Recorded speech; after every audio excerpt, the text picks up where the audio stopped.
Oh my God, babes. I am literally still hyperventilating over here. I mean, your heart rate is genuinely elevated right now, I can tell. It is. I am unwell. My nervous system is in absolute shambles right now.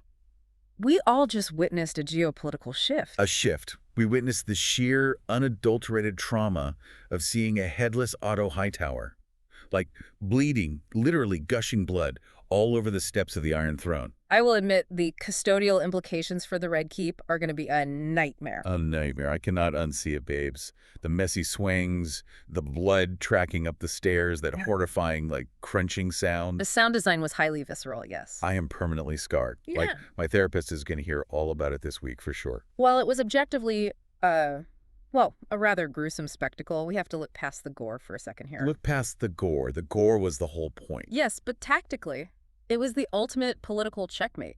I mean, a public execution of the previous regime's central architect, that is an absolute masterstroke to cement a new reign. A masterstroke. It is. It's a statement piece. It establishes dominance and finality. It was just a very poorly executed statement piece, literally speaking. Okay, babes, a statement piece is like a chunky necklace or a really bold red lip. This was a literal horror movie. Semantics. But honestly, welcome back to the Snark Side. We love you, we see you, and babes, we are so incredibly happy you are here with us today. We truly are. It's been quite the week. It really has. We have so much to unpack from this absolute mess of a deep dive today, and we desperately need you, our Snark Squad, to help us process this madness, because I am losing my mind. It is genuinely a lot to process. I mean, the geopolitical board hasn't just shifted, it has completely flipped upside down. Completely flipped. Right. The power dynamics we relied on at the start of the season are, well, they're completely obsolete now. Totally obsolete. And, to help us cope with this level of television-induced stress, we obviously have our signature cocktail on deck. Essential for survival at this point. Literally essential. Today, we are sipping on black cherry bourbon smashes. Babes, they are so delicious, slightly smoky, and let's be real. The color is quite fitting. So fitting. This dark, bruised red color perfectly matches the floors of the Red Keep right now. It is aggressively giving, freshly executed Hand of the King aesthetic. Wait, don't do it. Guards, seize this man, off with his head. The realm demands immediate and bloody justice. Oh my God, no. Stop it right now. Cease and desist immediately. I thought it had a certain ring to it. That was the worst fake royal accent I have ever heard in my entire life. Yeah. You sounded like a medieval chimney sweep who got lost in a castle and is trying to sound important. I thought it commanded a certain level of regal respect, It had gravitas. It commanded nothing but my immediate, overwhelming, secondhand embarrassment. Please never do that again. Duly noted. But speaking of absolute medieval messes, we have to tell you guys what happened to us yesterday. Oh, this is a necessary debrief. Yes. So, for context, as you know, we both work in the real world as dentists at our respective clinics, right? Drilling teeth, managing localized pain, the usual. Exactly.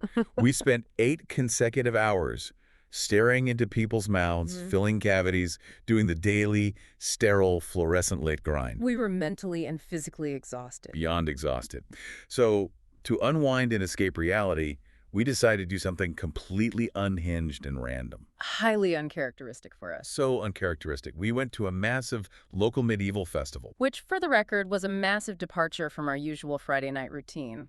I mean, I was expecting perhaps a quiet pub with a decent charcuterie board. Right, some wine, some cheese. Instead, we were entirely transported to the 14th century, complete with the smell of roasting meats and unwashed wool. Babes, I am still spiraling over this entire experience. People were walking around in full, literal, clanking plate armor. 30 to 40 pounds of steel. Yes.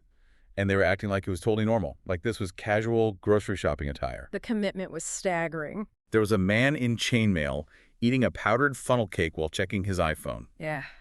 My brain could not compute the juxtaposition. It was total sensory overload. I have to admit, initially I was highly skeptical of the entire endeavor. It felt like, a historical inaccuracy waiting to happen. You were so grumpy when we got there. I was cautious. But then we sat down on the bleachers for the jousting demonstration, and I became instantly, intensely invested. Oh my God, you lost your mind. The tactical maneuvers on display were genuinely fascinating. The way the writers managed the lance trajectory. There we go. while simultaneously factoring in the horse's velocity, the wind resistance, and the opponent's defensive shield angle. I mean, it was a masterclass in kinetic energy and defensive posture. You were literally standing up and screaming at the knights about their blind spots. You were treating it like it was the Super Bowl. I was offering constructive structural feedback from the gallery. Meanwhile, I was having the absolute time of my life embracing my inner peasant. I ate a giant turkey leg that was cooked over an open fire. A logistical nightmare to consume gracefully. But it made me feel incredibly primal and powerful, by the way. And I spent a solid 20 minutes begging you to buy me a gorgeous, ridiculously overpriced flower crown. Which I refused on principle. You are such a buzzkill. Because we were busy inspecting the armory tent, which was far more practical. Which brings me to a very valid point that I stand by. Oh, please tell them. I felt an intense, undeniable desire to purchase a full-weight carbon steel broadsword. For what? Babes, we live in modern, highly secure apartment buildings. For home defense. You never know when the perimeter might be breached. The perimeter. It's a hallway with a key fob. A broadsword sends a very clear, highly intimidating message to any potential intruders. Imagine breaking into a modern apartment and the resident is waiting in the hallway wielding 36 inches of sharpened steel. A message that says, I have lost my mind, I have no spatial awareness, and I watch way too much fantasy television. It's an effective deterrent. You would literally just take out a chunk of your own drywall. The funniest part, though, was looking around and realizing that everyone at this festival was way, way more committed to the fantasy aesthetic than we were. Oh, without a doubt. We were standing there in jeans, sneakers, and North Face jackets, and we looked like the weird ones. We were distinctly underdressed for the geopolitical climate of the fairgrounds. We lacked the proper heraldry to signify our allegiance. It was so embarrassing, but so unbelievably fun. And it actually sparked a massive debate between us while we were driving home, which we absolutely need to bring to you, the Snark Squad. A highly necessary theoretical exercise. Because we need a tiebreaker. The question is this. If you had to live in one fictional universe for a single year, where would you go? And there is only one correct, highly logical answer to this question, but go ahead and share your deeply flawed, inevitably fatal choice. My choice is perfect. I passionately defend choosing the Westerosi universe. A death wish. Specifically King's Landing.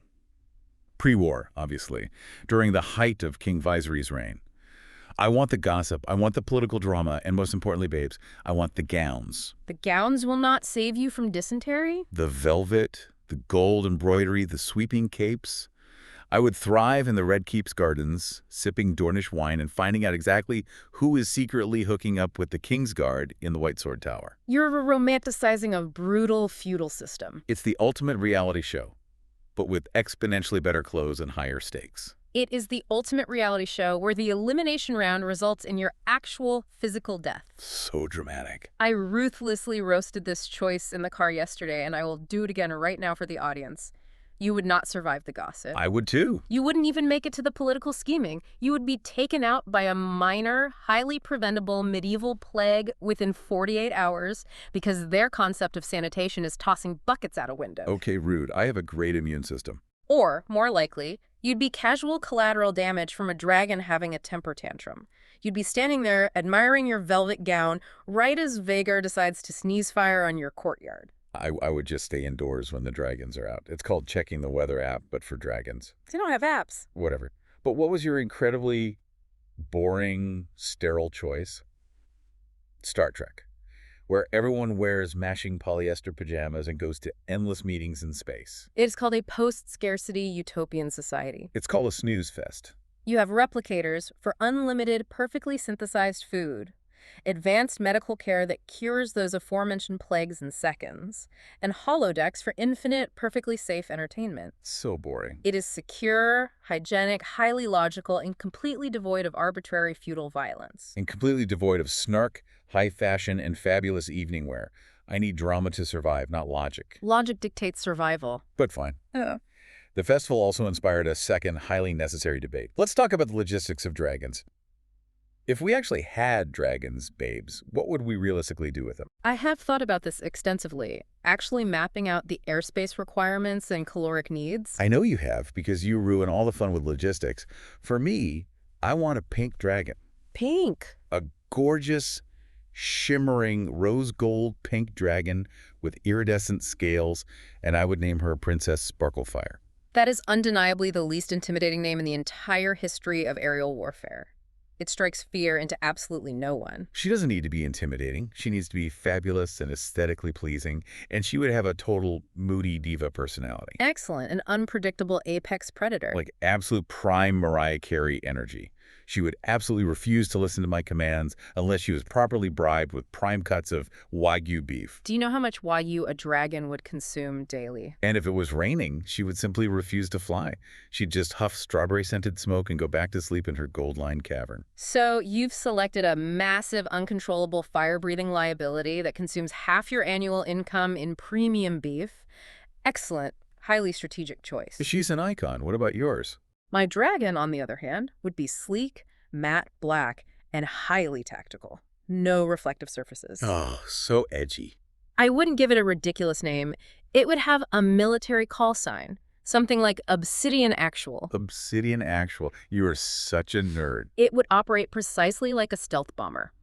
Maximum efficiency, zero unnecessary roaring, and perfect, unyielding obedience to complex tactical commands. So boring. You just invented a biological drone. But here's the real spiral we went down. What is the very first completely unnecessary, mundane errand you would use your dragon for? Because let's be entirely honest with ourselves, we would not use these majestic, mythical creatures responsibly. Not at all. We would abuse the privilege immediately. Oh, absolutely not. Responsibility would vanish entirely. I would use Obsidian Actual to commute to the dental clinic every single morning. You would not. I absolutely would. Just land a massive matte black apex predator right in the employee parking lot. Taking up like 40 spaces. The intimidation factor alone would ensure that none of my patients ever lied to me about their flossing routine again. See, I would use Princess Sparklefire to pick up iced coffee. Of course you would. I would literally fly her right through the Starbucks drive-thru lane. Can you imagine the barista's face? They would be terrified. I'd be like, yes, hi, I'll take a venti cold brew with sweet cream cold foam, and my dragon will have a raw whole sheet. Thanks so much. A logistical nightmare for the barista. I fully acknowledge that neither of us deserves a dragon. The power would corrupt us in 5 minutes. Which leads perfectly into the final agonizing ultimatum I posed to you yesterday. Oh, this one ruined my life. Would you rather have your own dragon, exactly as you just described, or unlimited, first-class, completely free flights anywhere in the world for the rest of your life? This is such a hard question. It is tearing me apart. It is not hard at all. It is a simple calculation of utility. I will argue for the free first-class flights until my dying breath. But a dragon? The practicality is unmatched. You get guaranteed legroom, champagne. You don't have to shovel tons of literal dragon manure. Okay, ew. Valid point. You don't have to worry about your mount accidentally incinerating a flock of geese or a neighborhood. And you can watch movies while you travel comfortably. It is the absolute pinnacle of modern luxury and convenience. But babes, hear me out. A dragon. You get to skip the TSA entirely. You're violating international airspace. No taking off your shoes, no putting your tiny liquids in a clear plastic bag, no waiting in line while someone argues about their oversized carry-on.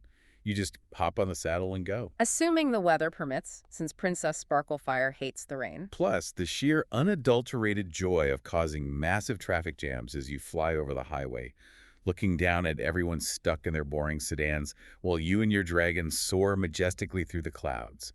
It's entirely about the flex. The flex comes with a massive, insurmountable feeding budget, zero climate control at high altitudes, and a very high, almost guaranteed probability of getting shot down by the military. You have no sense of wonder. But we can agree to disagree on the merits of mythical aviation versus commercial luxury. We will definitely ask the Snark Squad to weigh in on that later because I need backup. But babes, enough about our imaginary modern-day dragons. Let's talk about why we are really here. The reading material for today. Yes, let's get into the Targaryens, because nobody does family drama like this. The overarching theme of this week's discussion is control.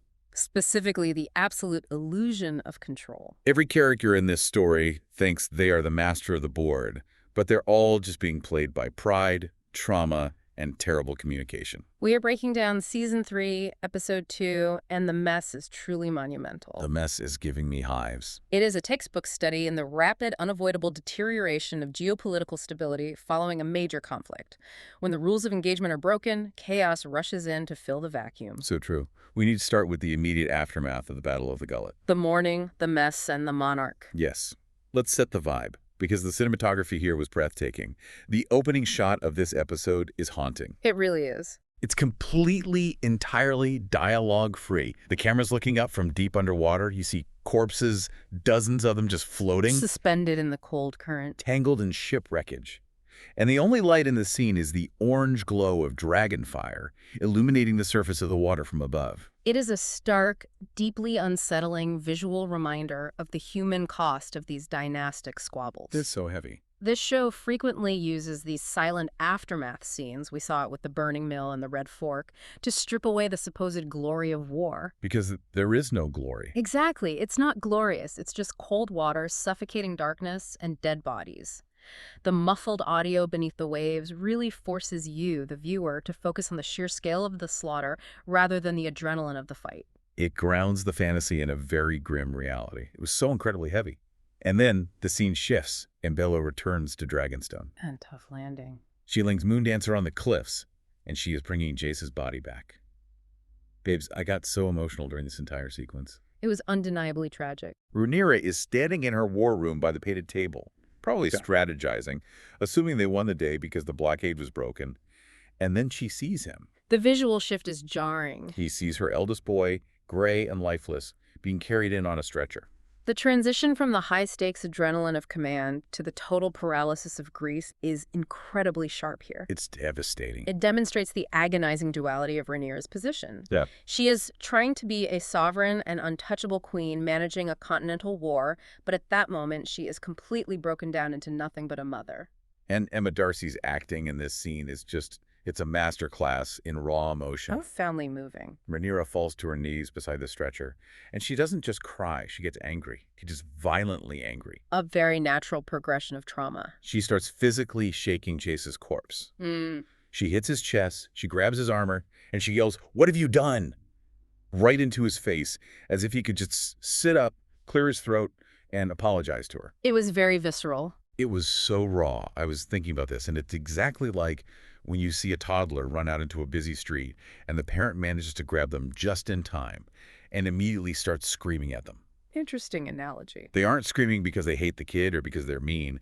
They were screaming out of pure, irrational, terrifying love and grief. It's the sheer terror of the potential loss manifesting as anger at the child for putting themselves in danger. Yes, the adrenaline drop. She's so mad at him for leaving her alone in this war. That is a very apt, empathetic analogy for her emotional state. However, if we remove the emotion for a moment and look at the cold, hard, tactical reality of the situation. Here we go, the cold, hard logic. It is an absolute nightmare for the Black faction. I agree it's profoundly tragic. But we must acknowledge that Jace flagrantly disobeyed direct orders. He was trying to help. He flew into a heavily armed naval blockade without waiting for proper backup from the newly recruited Dragon Seeds, desperately trying to prove himself, and he paid the ultimate price for his pride. You are so ruthless. But the real structural issue is that his death leaves his mother, the queen, completely isolated. He left her without an heir of age who actually understands the political board. You are incredibly cold. Her son is literally dead on a table in front of her. I am analytical because leaders do not have the luxury of endless mourning during an active existential war. That's so sad. And we see that crushing reality press in on her immediately in the very next moment. Ser Luthor, the loyal Kingsguard who helped Jace literally lock her in her own room last episode to protect her, tries to gently pull her away from the body. And she snaps. She snaps entirely. "How dare you set your hands on me," she screams. He immediately falls to his knees and offers his own life as penance for his failure to protect the prince, and she just turns her fury on the entire room, screaming, "Everyone here has betrayed your queen." Which is strategically a terrible thing to say to your loyalists. She is lashing out at everyone, the Kingsguard, her council, the heir itself, because the one person she really truly wants to yell at is dead, and she can't reach him. It's just devastating. She's completely unraveling. The stress fracture is showing. But while Dragonstone is drowning in grief, Driftmark is literally physically drowning in ash. Let's pivot to the Valyrian rebrand because things are messy by the sea. A necessary pivot indeed. The scene on the beach of Driftmark is quite striking in its desolation. It's so gray and depressing. You have Alan, Adam, Bela, and Corlys standing there in the gray morning light, and in the background, high-tide Corlys' magnificent ancestral castle, his literal museum of priceless treasures from his legendary 9 voyages. It's just burning to the ground. Billowing black smoke into the sky, it's gone. And Corlys delivers this incredibly dramatic line staring out at the smoke, and he says, "If this be victory, I hope I never see another." Okay, we need to talk about that line delivery. What was wrong with it? It was iconic. Because honestly, I found it incredibly awkward and disjointed. The line itself is a fantastic piece of dialogue pulled directly from the reading material, which I always appreciate, but the staging made it look like Corlys was just quoting poetry to the wind for his own amusement. He was having a moment. It didn't feel like a natural part of a conversation. I mean, Aelin could have easily said something like, well, at least we broke the blockade, father, to tee it up naturally. Like a little prompt. But instead, Corlys just drops this heavy Shakespearean soliloquy onto a quiet beach with no preamble. You were always critiquing the staging and the blocking. I thought it was incredibly cinematic and dramatic. It was melodramatic. Give the man a moment. He just lost his flagship, the Sea Snake, which, let's remember, he had literally just renamed the Queen Who Never Was to beautifully honor his dead wife, Rhaenys. A significant maritime loss. He lost that ship, and he lost all his literal, physical, hard-earned wealth to that ridiculous pirate boss, Lohar. The man's entire legacy is up in smoke. He's going through it. Let him be theatrical. He is undoubtedly facing immense loss, but in the midst of that destruction, he finally makes a definitive strategic move regarding his legacy and lineage. He officially legitimizes Aelin and Adam, formally giving them the Valyrian name and the rights that come with it. I got emotional again. I am just a mess this episode. Aelin has wanted this validation, this acknowledgement from his father his entire life. He has been exceedingly patient. He has shaved his silver hair. He is hidden in the background. He has served loyally. Corlys tells them he has nothing left to give them but his name, and for Aelin and Adam, that is everything. It secures the succession. They are finally officially a family. Bela is there, smiling softly, welcoming her new uncles. It was a beautiful, tender moment of connection amidst the ashes of their ancestral home. It is a touching family reunion, yes, and important for morale. But the sheer irony of their geopolitical position right now is palpable. What do you mean? If you look at the board, this is arguably the absolute peak of Valyrian military power in the history of the realm. Oh, because of the dragons. Exactly. They have dragons now with Adam on Seasmoke. They still command a significant portion of the fleet. They have legitimate heirs to continue the line. Sounds like a win to me. But they are standing on a beach with absolute zero liquid assets because a flamboyant pirate with a flimsy backstory sank their fortune and burned their castle. Oh, right. The money is gone. They are incredibly powerful on paper, but financially broke in reality. Power in Westeros requires gold to pay armies, and the Valyrians just lost their bank. Speaking of powerful on paper, but absolutely messy in reality, let's fly over to the Vale. Whoa, the mountains. Because dragon drama is brewing in the mountains, and it is entirely based on terrible communication. The Vale is a massive powder keg waiting for a spark right now. Rhaenyra, after finally claiming a dragon, runs back to the Eyrie after the battle, and she has to confront the Lady of the Vale, Jane Arryn. A highly tense diplomatic meeting. Babes, before we get into the heavy plot implications, we absolutely have to talk about Lady Jane's outfit. I knew we would pause for fashion. Because she serves looks every single time she is on screen. She is wearing this stunning, structured blue cloak with massive, broad shoulders that literally resemble bird wings and a high-popped, rigid collar. It certainly projects authority. It projects so much strength. She looks like a high-fashion falcon. And her sass, her sheer, unbothered attitude, it is unmatched. Her pragmatism is what's truly unmatched. Look at the political reality she faces. Yeah, it's a mess. Rhaenyra admits she abandoned her sworn mission, which was to safely escort Rhaenyra's youngest sons to Pentos in order to track down and claim the wild dragon, Sheep Stealer. A huge risk.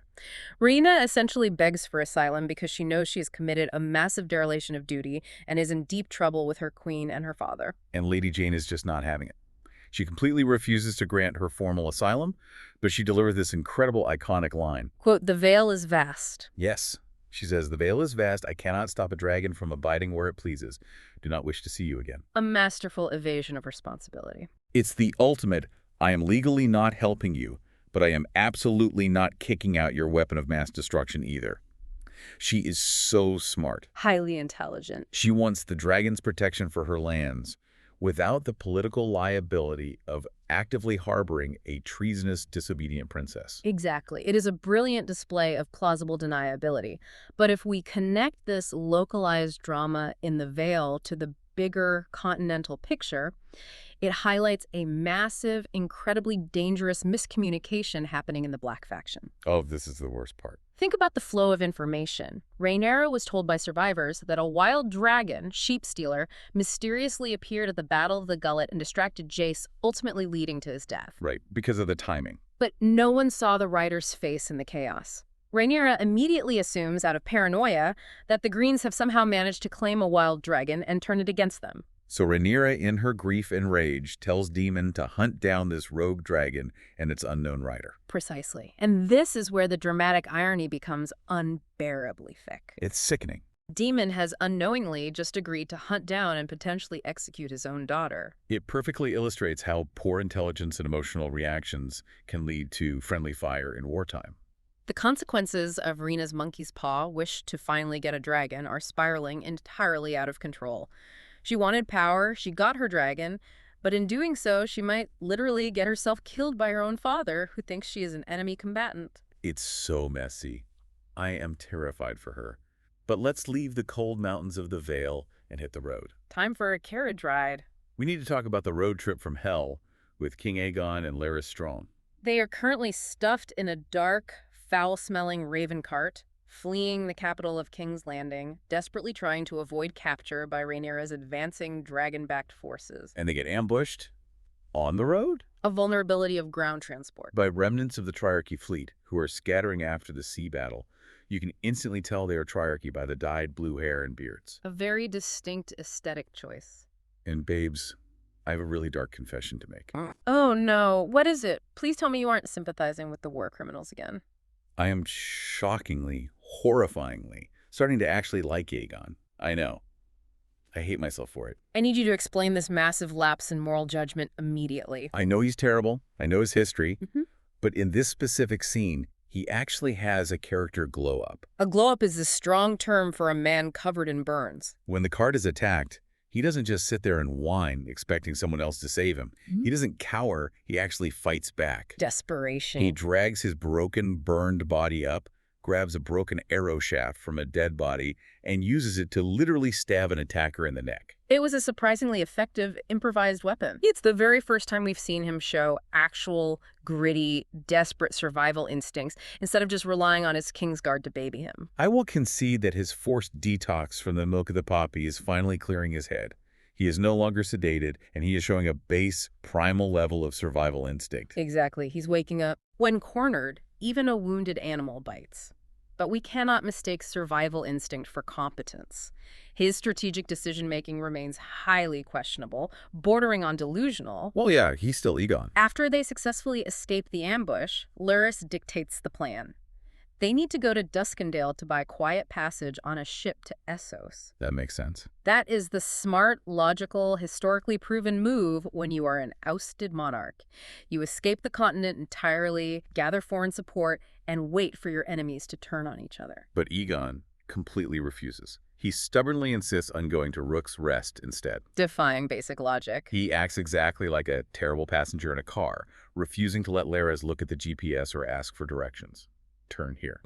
No, I don't care what the map says. We are going to Rook's Rest. It's absurd. It seems absurd, but we must ask why. What is pulling him there? What is at Rook's Rest? What is there? It's just a burned field. Yes, there is the small garrison left behind by Criston Cole. But far more importantly, Rook's Rest is the exact location where Aegon and his dragon Sunfire fell from the sky during the brutal battle against Rhaenys and Meleys. Wait.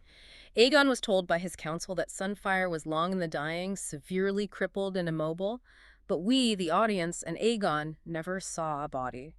Oh my God. I strongly theorize that Aegon desperately wants to find his dragon. He feels physically powerless, humiliated, and broken. A dragon is the ultimate, undeniable symbol of his Targaryen legitimacy and strength. Oh my God. If Sunfire's still alive, that changes the entire board. A king with a dragon, even a wounded one, is a completely different threat than a king hiding in a cart. It alters the power dynamic significantly. But while Aegon is playing a desperate game of hide-and-seek in the woods, Daemon is at Harrenhal, and Babes, his HR skills are absolute, undeniable trash. Daemon's entire management style has always been management by intimidation, fear, and sudden violence. He is the worst boss ever. It works for leading the Gold Cloaks in street brawls, but it is not a sustainable model for managing high-level geopolitical alliances. He is just awful to everyone around him. Let's start with Alice Rivers. He ignores her completely. A huge mistake. She basically approaches him and asks for a well-deserved promotion. She essentially wants dominion over Harrenhal as a reward for securing the Riverlands for him through her weird, terrifying visions. She delivered the army, she expects payment. And Daemon just looks at her with absolute disdain and says she lacks a noble husband or a formal title. So arrogant. The sheer disrespect to a woman who literally controlled his mind for a month. And then Hugh Hammer and Ulf the White show up, having abandoned their ambush post. Which, frankly, was the correct tactical decision on their part. Daemon ordered them to wait and ambush Aemond and Vhagar. Right, suicide mission. And with their lack of training, that was a suicide mission. They correctly preserved their assets. Right, but when they arrive, Ulf, being the chaotic, inappropriate golden retriever that he is, tries to give Daemon a hug. Completely misreading the room. He literally calls him the Rogue Prince, fanboys over him, and goes in for a bro embrace.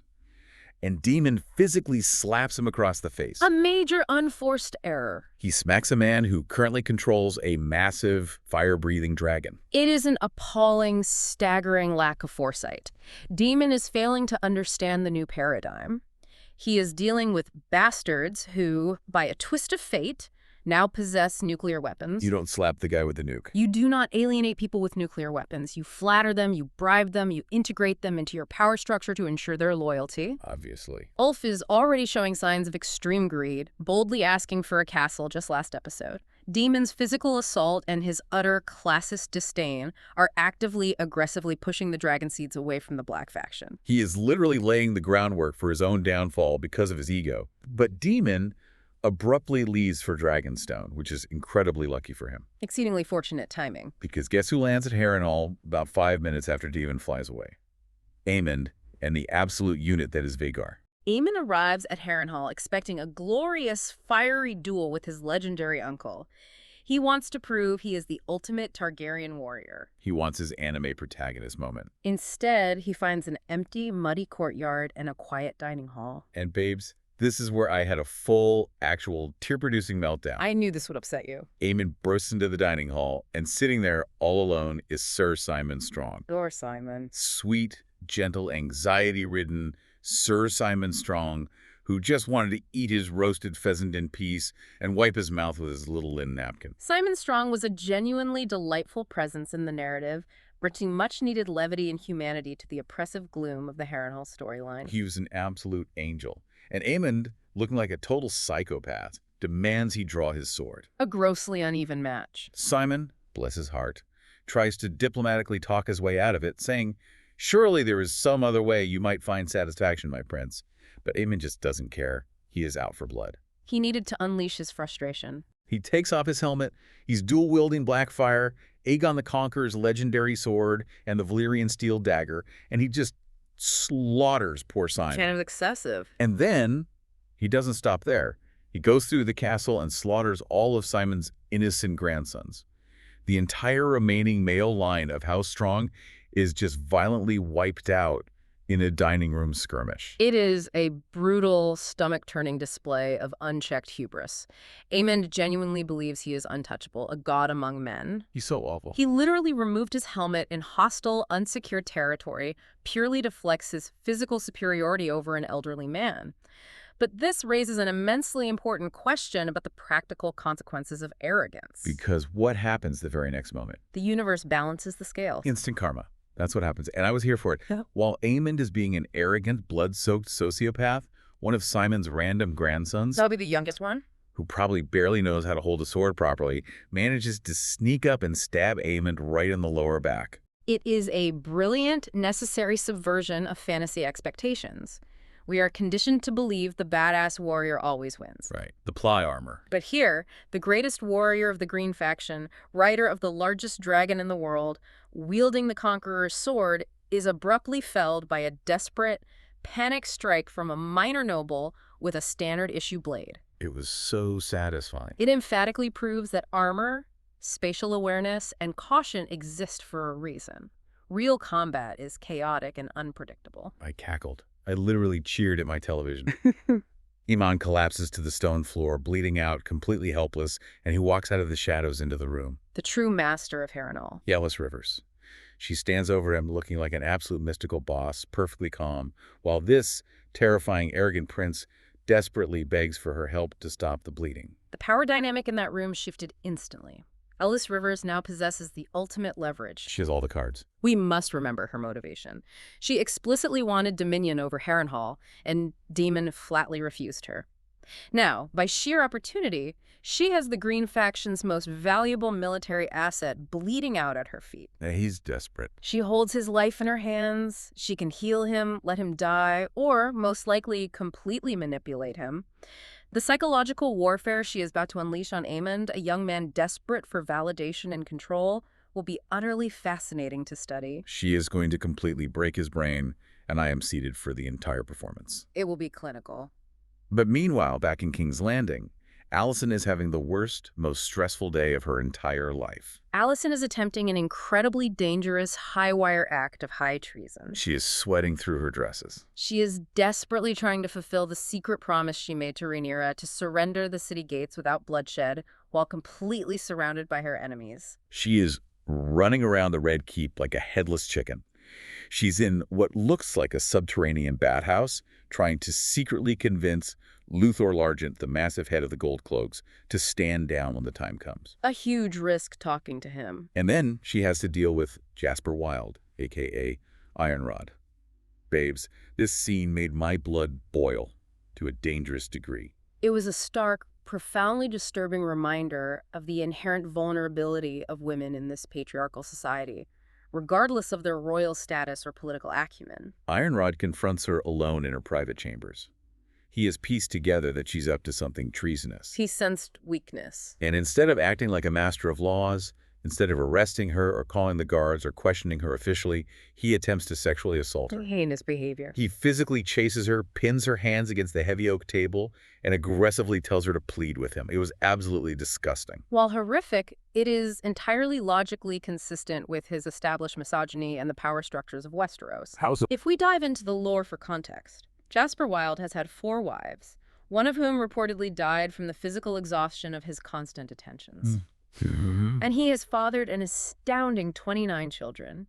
He views women purely as property, brood mares, and objects of gratification. He does not respect Alicent's authority as Queen Dowager. He doesn't respect anyone but himself. He saw a woman in a highly vulnerable, legally treasonous position, and his immediate base instinct was violent exploitation. He's monstrous, but he's a monster created and protected by the system he upholds. It is so vile. Thank God Grandmaster Orwyle runs into the room with the guards and saves her right before it escalates. Orwyle finally showed some utility. Orwyle actually grows a spine and arrests Ironrod for assaulting the Queen Dowager, which was the one single good thing to happen all day. A rare moment of justice. But then Alicent desperately goes to get Helaena so they can escape the city before Rhaenyra and her dragons arrive. And this interaction brings us back to Helaena. Her dialogue in this scene is, as always, heavily layered with cryptic, prophetic meaning that everyone ignores. She is sitting there peacefully, playing with a fuzzy caterpillar on her arm, looking totally detached from reality. Completely zoned out. Saying, "This is strange, it isn't the season." And then she randomly mentions that she'd like to keep chickens. Like, babes, you are a literal queen in a castle about to be besieged. You can have a farm if you want, but maybe let's pack a bag first. You are taking her literally, which is the mistake everyone in her family makes. We must look deeper at the symbolism. Okay, enlighten me. The reading materials specifically point out a crucial detail. Helena's journal, seen earlier, contains detailed drawings of a very specific butterfly called the Alisoni butterfly, native to the distant Isle of Nuth. Wait, Nath, as in where Missandei is from in Game of Thrones, the island of the peaceful people. Exactly that, Nath. And if you delve into the deep world-building lore, the butterflies on Nath are a biological defense mechanism. Like poison. They carry and cause a horrific, deadly fever to outsiders. It literally kills anyone who isn't native to the island who tries to conquer or settle there. Okay, I'm following. Helena the prophet, obsessively writing about and drawing the Alisoni butterfly, is a brilliant, tragic, devastating metaphor. Oh my god. Alisoni sounds almost exactly like Alicent. The prophecy implies that Alicent, despite her current desperate intentions for peace, is fundamentally toxic and deadly to everyone around her. Wow. Her mere presence, her political machinations bring fever, ruin, and death to her children, to her father, to her childhood friend. Oh my God, my mind is absolutely blown. That is so incredibly dark and so painfully accurate. It's a very subtle literary device. Because Alicent's actions, her plotting over the years, literally bring death to the Red Keep right after this conversation. The invasion officially begins. The dragons arrive. Rhaenyra and Daemon fly in through the clouds on Syrax and Caraxes. The massive dragons roar over the city. The small folk are running through the streets in sheer terror. Total panic in the streets. And the Gold Cloaks inside the castle, who have always secretly loved and feared Daemon, immediately turn on the Kingsguard. The inside job. Luthor Largent literally arrests the Green Loyalists at sword point. The gates are open from within. It is a swift, highly efficient, almost bloodless coup. It is perfectly facilitated by Alicent's internal sabotage and Daemon's lingering mythic influence over the City Watch. It was so fast. But the true, terrifying climax of the episode occurs in the throne room. Rhaenyra has taken the city, but she needs to solidify her claim with a brutal public execution to show she is not to be trifled with. She needs to send the message. The primary problem is the king, Aegon, is missing. They need a high-value scapegoat to make an example of.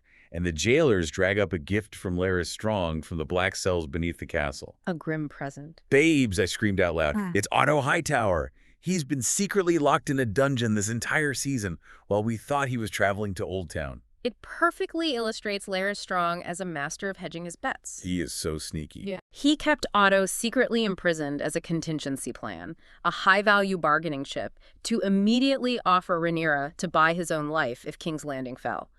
It is a ruthless, calculated display of self-preservation at the expense of his allies. And Otto looks absolutely terrible. He's covered in filth, he's dragged in chains before the throne, and Daemon is standing there practically vibrating with sadistic joy. Daemon was relishing the moment. Daemon is standing right behind Rhaenyra, leaning over her shoulder, whispering in High Valyrian, gassing her up to be a killer. In this moment, you will become queen, he says. The devil on her shoulder. He is playing the ultimate, literal devil on her shoulder, pushing her to abandon mercy and embrace ruthlessness. It is a critical psychological and political test for Rhaenyra. She has stated repeatedly that she wants to rule with justice and restraint, unlike the men around her. But Daemon won't let her. But Daemon is forcefully reminding her of the medieval reality. Absolute power often requires a demonstration of the capacity for absolute violence. And he gives her the sword. He unsheathes his Valyrian steel sword, Dark Sister, and hands it to her. He is making her the executioner. And she takes it. And babes, I had to watch this entire sequence through my fingers. The tension was unbearable. It was highly stressful viewing. Rhaenyra is crying. Her hands are physically shaking under the weight of the sword, and she swings it at Otto's neck. And it doesn't go all the way through. She lacked the momentum. It's a botched, horrific execution. She hits bone and stops. She has to take a second, messy, desperate hacking swing to finally take his head off. It was the most horrifying thing I've seen on this show. It entirely lacks the clean precision of a seasoned executioner like Ned Stark, or the detachment of Ilyn Payne. Which is highly deliberately symbolic of her reign to come. Precisely. It instantly reminded me of Theon Greyjoy in Game of Thrones. Remember when he arrogantly took over Winterfell and tried to execute Sir Roderick Kessel to prove he was a tough Ironborn? And he just kept hacking and hacking at his neck while the man suffered. Yes. It was a clear narrative sign that Theon was weak, in way over his head, and destined to fail spectacularly. A parallel of incompetence. Rhaenyra's incredibly sloppy sword work feels like a massive, glaring bad omen for her reign. She wants the throne, but she doesn't actually have the stomach for the violence required to hold it. The visual symbolism immediately following the execution confirms your exact assessment. After Otto is dead, Rhaenyra has to walk up the steep, jagged steps to finally sit on the Iron Throne. And the steps are covered in blood. In doing so, she steps directly into Otto's massive, pooling puddle of blood. Yes, she leaves literal, visceral, bloody footprints all the way up every single step. The lore references are heavy in this specific moment. In the history of Westeros, the Iron Throne is almost treated as a sentient judge. It violently rejects those who are unfit to rule. Like how Viserys was always getting cut. Exactly. King Viserys was constantly cut and infected by it because he was weak. King Maegor was found dead on it, impaled by the blades. The Mad King was known as King Scab. Rhaenyra tracking a slaughtered man's blood up the steps and then sitting on the throne looking absolutely devastated and hollow rather than triumphant is a clear visual metaphor. The throne is actively rejecting her. And her path forward is going to be entirely soaked in tragedy and blood. It was so haunting, I felt sick watching it. And the episode ends with Alicent, who has been captured by the Gold Cloaks while trying to escape with Helaena, being violently dragged into the throne room. A terrible reunion. She is forced to look up, and she locks eyes with Rhaenyra, and lying right there on the floor between them is the headless, bleeding corpse of Alicent's father. A profound barrier between them now. The stare-down between these two women is just overwhelmingly tragic.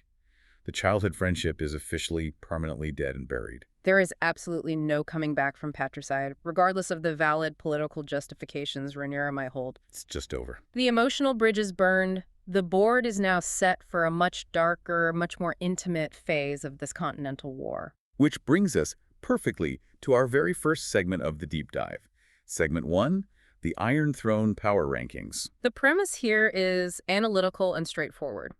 We are ranking the 5 most powerful players currently left on the geopolitical board and explaining the strategic, structural reasoning behind why they moved up or down in our estimation. I am ready for this. I will gladly take the number 1 spot to begin. The floor is yours.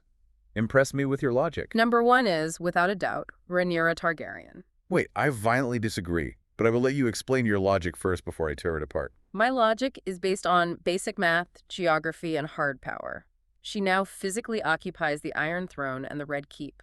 Okay, sure, location. She controls the capital city, the center of governance. Furthermore, she possesses the fierce allegiance of the Gold Cloaks, the only standing paramilitary force in the city. True, they love Daemon. And most importantly, she currently holds a massive 6-2 advantage in adult combat-ready dragons. She has the assets, she has the location, and she possesses overwhelming firepower. By every traditional metric of medieval warfare, she is the most powerful entity in Westeros today. Okay, on paper, looking at a spreadsheet, yes. Spreadsheets don't lie. But I argue she is mentally and emotionally crumbling. Look at her. She is losing her humanity. Emotion is irrelevant to hard power. It is not. She is crying alone on the throne. She is constantly isolating her own council. She is violently lashing out at her loyal Kingsguard, and she is botching public executions because her hands are shaking. A temporary setback. A crown and an army don't mean absolutely anything if you are losing your mind and the respect of your people, which is why my pick for number 2 is actually the true most powerful person right now, Alice Rivers. A bold, highly unconventional, and highly esoteric choice. Defend it using measurable metrics. The metric is soft power and psychological manipulation. She has the most dangerous, unstable man in Westeros, Aemon Targaryen, literally bleeding out at her feet. True, he is vulnerable. She completely controls Harrenhal, the largest castle in the Riverlands, not with armies, but through pure, terrifying psychological warfare. She does have a certain influence. She made the unruly River Lords assemble for Daemon by manipulating his visions, and she can easily tear them all apart again. She operates completely outside the established rules of dragons and armies. Operating in the shadows. She is pulling the strings in the shadows, brewing her potions, breaking men's minds, and nobody even realizes she is the one playing the game. I will acknowledge her profound esoteric influence over localized events. However, for number 3, I must select someone wielding more traditional, albeit highly sinister, political power. Larys Strong. The ultimate creep. Why him? Because he holds the most valuable, legitimate political hostage in the realm. He has the actual, officially anointed king, Aegon, completely isolated and dependent on him. So true, they are in that cart. They are on a road trip, utterly cut off from the Green Council, Alicent, and any other competing advisors.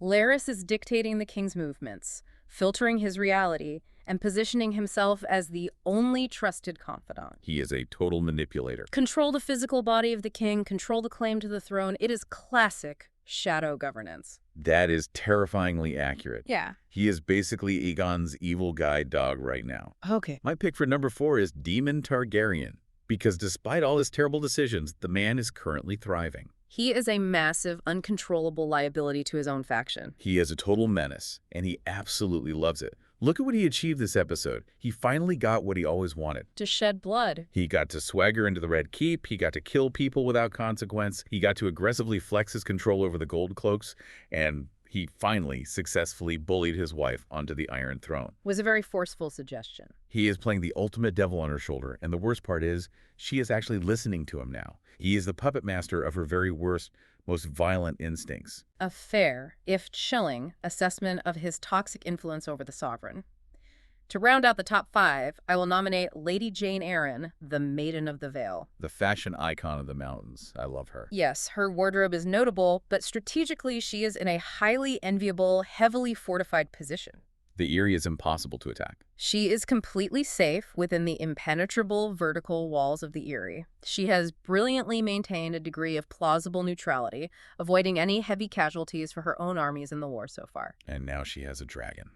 Thanks to Rhaenyra's blunder, she essentially has a free, fully adult dragon, sheep stealer, guarding her property without ever having to pledge absolute binding fealty to either side's current exorbitant demands. She gets the perks without the price. She is perfectly insulated, heavily armed, and politically unburdened. I love that for her. Stay safe in your mountain penthouse, queen.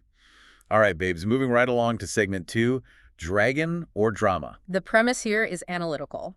We take the biggest, most chaotic, world-altering moments of the episode and debate their root cause. We have to pick one. We must categorize the inciting incident. The options are dragons, meaning magical or military escalation, pride, meaning hubris and ego, terrible communication, meaning logistical failure, or family trauma, meaning generational emotional baggage. Let's start with the most tragic one, Jace's death in the Gullet. I am choosing dragons because, logistically and factually, he was shot down while flying a dragon over a naval battle. I disagree completely. The dragon got tangled in the rigging, they crashed into the sea. It is a dragon-related military casualty. If he was on a ship, he might have survived. I must push back forcefully on that categorization. I scream pride from the rooftops for this one. Pride. He was desperately trying to save the Valyrian fleet. He was being a hero. He was trying to prove he was a capable military commander because he felt deeply insecure about his mother constantly sidelining him for Daemon. He just wanted to help. He flew into a heavily armed, highly organized naval blockade alone without waiting for the dragon seeds to back him up. He wanted all the glory. He wanted to assert his authority as the heir, and his blinding pride made him ignore the tactical reality of ship-mounted harpoons. This is so harsh. It was a fatal, entirely avoidable ego trip. Ugh, you are so annoying when you break things down logically. Fine. He was being a proud teenager. What about Aemond getting stabbed in the back at Harrenhal? This one is definitively, unquestionably pride. There is absolutely no other metric that applies. Not at all. Aemon lands his massive, unstoppable dragon, leaves it outside in the mud, bursts into a room full of known enemies, and takes his helmet off. So dumb. He deliberately removed his primary cranial and neck protection simply to sneer at an unarmed old man. And as a direct, immediate result of that blinding hubris, a random, unranked teenager with a basic kitchen knife managed to shank him in the kidney. This is the best scene. It is the purest, most poetic distillation of arrogant pride leading directly to a fall. I completely agree. I was laughing so hard at him. The sheer hubris of the dramatic hair flip before he got stabbed. He wanted a slow-motion moment, and he got a reality check. Okay, last one. Otto's incredibly messy execution. I am choosing family trauma. Defend your thesis. Why is this trauma and not just a lack of physical strength? Rhaenyra couldn't swing the sword properly because she wasn't just executing a faceless political traitor. She was looking down at the man who manipulated her father her entire life, yes, but also the father of her ex-best friend. The emotional weight. All of that childhood history, the trauma of her family being torn apart by this man's relentless scheming, the memories of playing with Alicent in the gardens, it literally paralyzed her hands. A psychological block. She couldn't deliver a clean, detached blow because the emotional baggage of the past 20 years was entirely too heavy to lift. A poignant, deeply empathetic psychological read. However, I argue firmly for terrible communication. How on earth is a literal beheading about communication? Think back to the Season 2 finale. Rhaenyra and Alicent had a highly secretive, incredibly high-stakes diplomatic summit in the Sept. Right, the secret meeting. They discussed Aegon's fate in excruciating detail. Rhaenyra explicitly stated Aegon must die for peace to be achieved. Alicent, crying, agreed to the terms. Okay, yes. At no point in that intense negotiation did they discuss the disposition of the former Hand of the King, Otto Hightower. They didn't bring him up. If they had simply established a clear memorandum of understanding regarding high-value prisoners, Alicent wouldn't have walked into the throne room entirely unaware and been deeply traumatized by her father's headless corpse. Oh my God. It was a massive relationship-ending failure of diplomatic communication. You're treating a secret, highly illegal treason meeting between two grieving mothers like a corporate email chain. Per my last Raven, just a quick note that my dad is off limits for executions. Best, Alicent. It would have prevented a lot of shock. I cannot deal with your brain. Which actually leads us perfectly into segment 3, small council replacement. The premise for this segment. We identify and officially fire 3 useless, toxic, or dead members of the current small council. Get rid of them all. We then replace them with characters from completely different television shows to see if they can govern better. The strict constraint is we must draw our replacements strictly from the other shows mentioned in the pop culture sidebars of our reading material. Yes. Okay, first up on the chopping block, we are collectively firing Jasper Wilde, the Master of Laws. We are firing him out of a literal cannon into the narrow sea for his disgusting, opportunistic assault on Alicent. Good riddance to Ironrod. Unnecessary termination. We're also firing Larys Strong, Master of Whispers, for kidnapping the king and being a general skin-crawling creep. And finally, we are firing Grandmaster Orwyle for just being generally useless, easily bullied by everyone in the room, and totally ineffective at his job. Agreed on all counts. The current administration is severely lacking in competence and basic morality. Who is your first proposed replacement? I am replacing Larys Strong as the Master of Whispers with Amanda Batula from Summer House, which was mentioned in the Vulture pop culture sidebar. I am profoundly struggling to see the strategic political value of a reality television personality in a medieval war cabinet. How does this help secure the realm? Then you clearly don't understand the complex machinations of reality TV.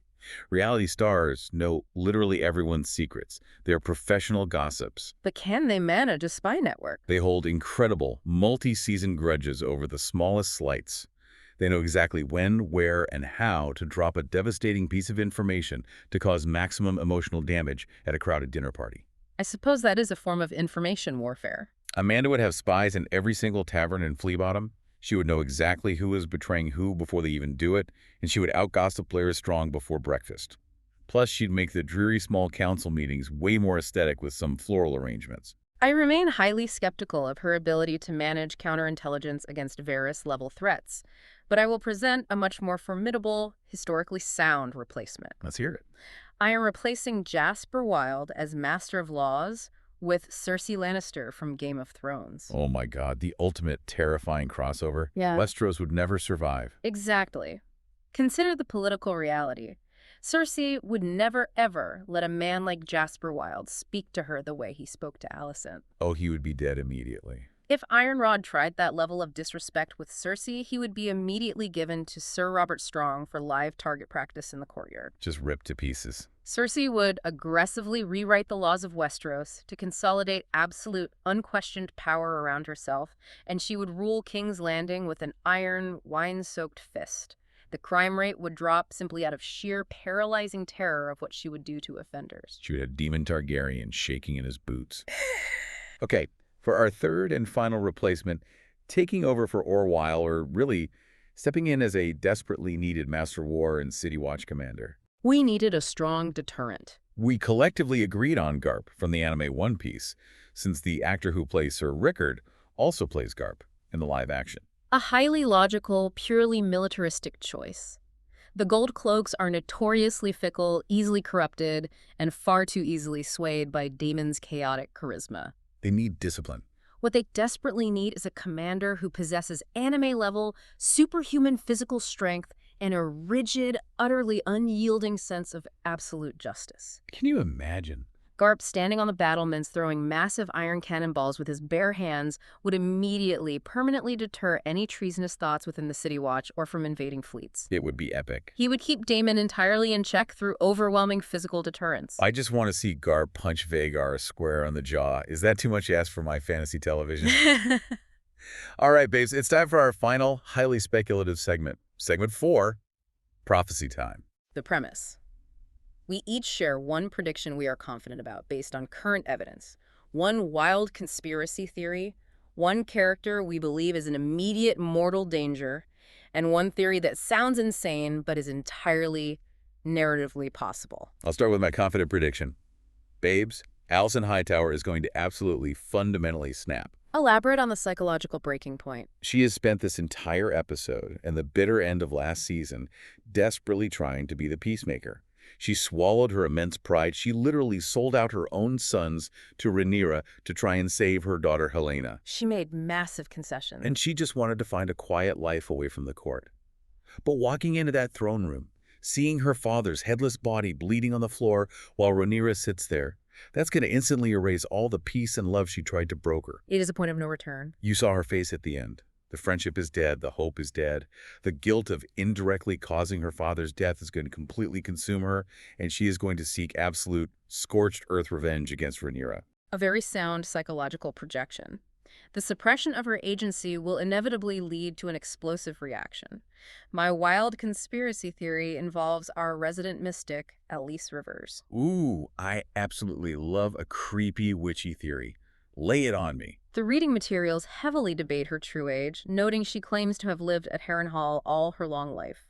I posit she is not just a strange woman, but hundreds of years old.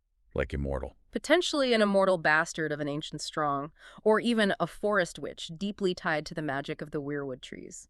My conspiracy is that she is going to intentionally seduce the wounded Aemond while he is physically and emotionally vulnerable. Because Daemon rejected her. Exactly. She explicitly asked Daemon for Harrenhal, and he rudely refused.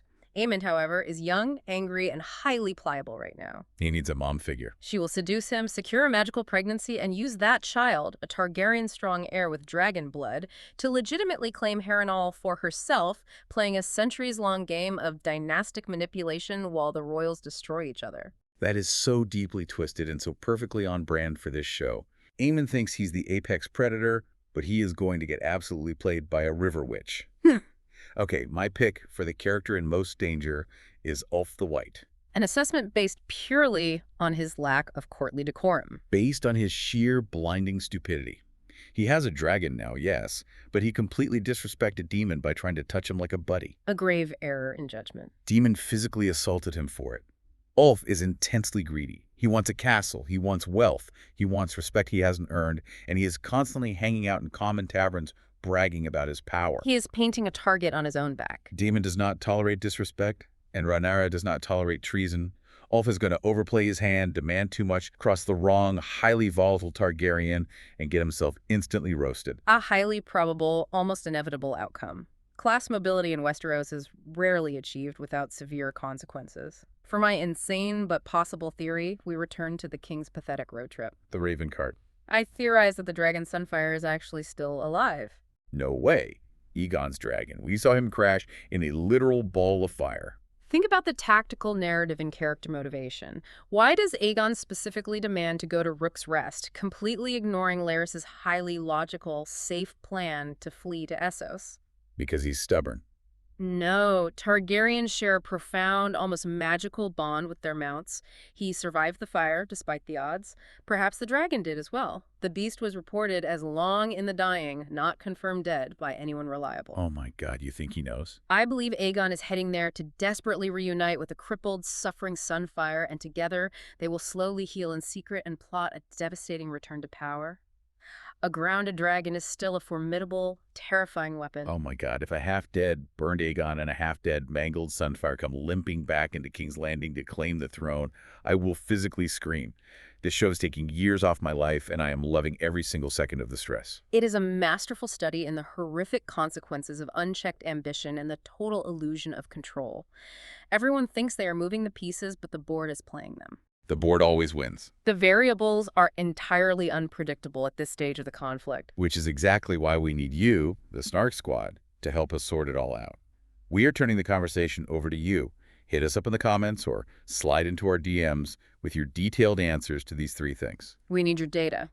Number 1, what would you specifically name your personal dragon? And please do not be boring. Number 2, which fictional universe would you actually genuinely want to live in for a year? Star Trek is the only logical answer. Don't listen to him. And number 3, based on this incredibly messy, bloody episode, who actually deserves to sit on the Iron Throne right now? Answering that final question requires a complete suspension of moral judgment and a strict adherence to cold utilitarian principles. I eagerly look forward to analyzing the data you provide. We can't wait to read them. In the meantime, I must leave you with a final, slightly disturbing thought to ponder before next week. Consider the Iron Throne itself. It cuts visories. It rejects Rhaenyra. Okay, where is this going? What if the throne is not just a chair made of swords, but a physical manifestation of the realm's collective trauma? A literal, metallic antagonist that ensures no one who desires power can ever truly hold it without bleeding for it. Okay, now I have chills. That is so creepy and so perfect. Babes, thank you so much for hanging out with us. Yes, thank you for listening. Please remember to subscribe to the feed, leave a 5-star review. Anything less is statistically harmful to our visibility in the algorithm. Exactly. And share this deep dive with another fantasy-loving babe in your life who needs to vent. We truly appreciate your engagement. Yes, Yeah. we absolutely love reading your reviews. They literally give us life and keep us sane. So grab your bourbon smashes, raise your glasses to the mic, stay fiery, Stay fearless. and we'll see you on the Snark side.